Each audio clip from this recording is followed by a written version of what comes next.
Schizophrenia, a mental health disorder that has long been misunderstood and misrepresented, often leaving individuals suffering from the disorder feeling isolated and trapped to deal with their symptoms alone, of which can include hallucinations, delusions, thought disorders, apathy, lethargy, and social withdrawal.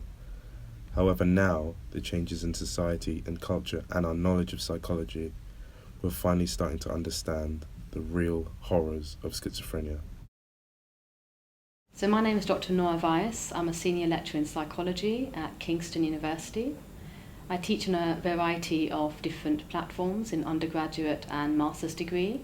These would include areas such as mental health, clinical psychology, and finding out treatments for major psychiatric disorders.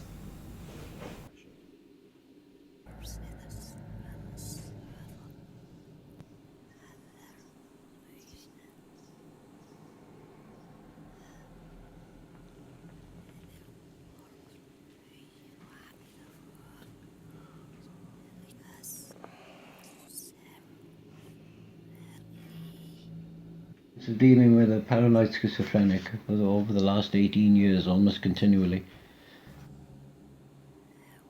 It starts off as a fear and then becomes irrational fear. But dealing with it on a daily basis.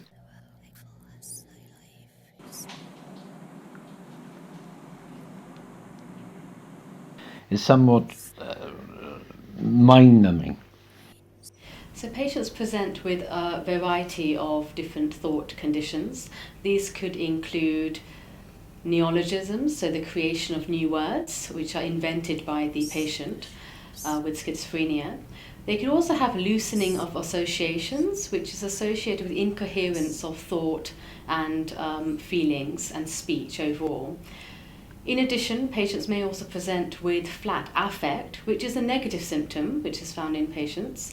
And these could include things like not being emotionally affected by things around your environment. So there's a happy scene or something like a happy event occurring. The individual with schizophrenia may not present the same emotion or effect like others.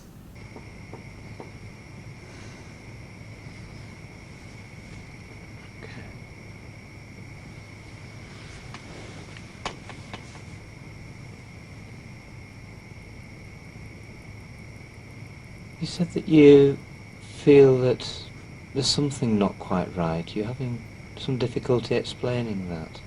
Just let it come with me. Okay. I'm going to put my hand out, but I don't want you to shake it. Okay. Don't take it. I do not want you to shake my hand this time.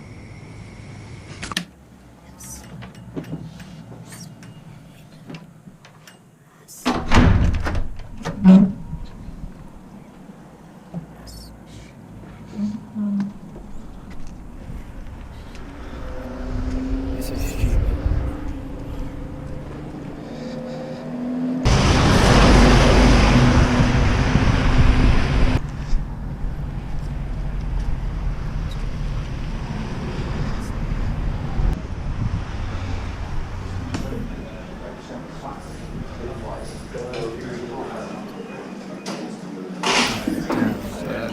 Burn it down, burn it down, burn it.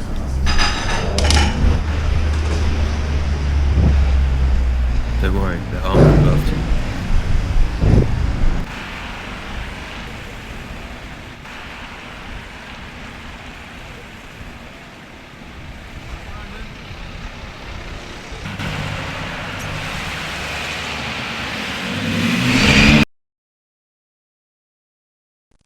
A predecessor to electroconvulsive therapy was insulin therapy.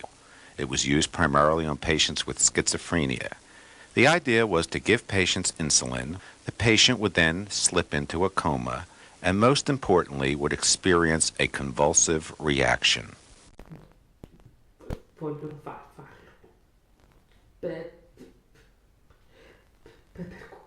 Unable to complete tasks, run out of motivation quite quickly, go off on tangents.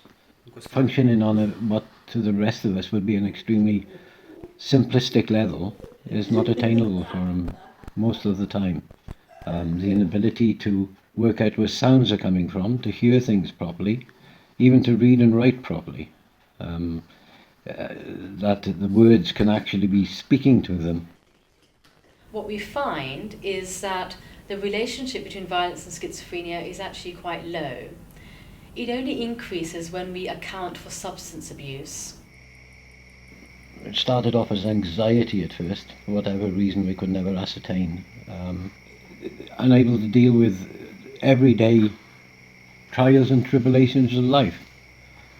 It's taken this young man 17 years to actually get on a bus on his own without an adult or somebody being with him. And again, his fear of the unknown personified.